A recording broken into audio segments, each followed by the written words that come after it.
Each place I have lived has not felt like home until I started some sort of garden. My first apartment had to have a fire escape tomato. Our first house had to have space for a large garden, which I lovingly and obsessively tended. This year, there's grass around my blueberries. The deer fence encloses a wilderness of weeds instead of broccoli, tomatoes, and peppers. My attention has been absorbed by the arrival of our daughter. I love her fiercely, but I also desperately miss being outside with my plants. The break from gardening, however, has given me a bit of time to reflect about my hobby and about my new role as a parent.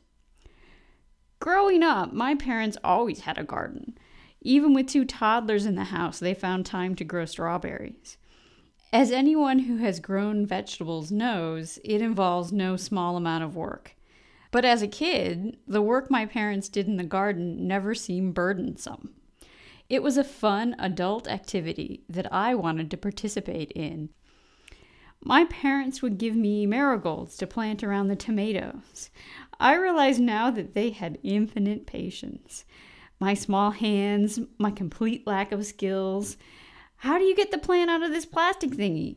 Is this hole deep enough? It must have taken a long time to plant those marigolds. Our backyard backed up to a large wood with a meadow and a pond. As a result, we had a lot of non-human neighbors that visited frequently.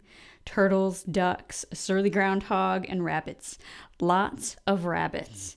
The entire cast of Watership Down lived in the meadow. As a 7-year-old, one of my favorite foods was salad. Well, creamy Italian salad dressing, to be more exact. Why don't we grow any lettuce, Mom? Because the rabbits would eat it all before we could pick it. What if we had a way to grow the lettuce so the rabbits wouldn't reach it? My parents had some lettuce seeds, and one of them showed me how to sow in a small bed, and then I set to work creating my structure. Bending plastic fencing into a makeshift dome, binding it with string and wire. It wasn't pretty, more Mary Shelley than Beatrix Potter. But in a few weeks, it was crowded with greens, which I picked and ate with creamy Italian. I was hooked. At the time, I felt so clever. I had solved a problem my parents couldn't solve, and the whole family got to eat something I had grown.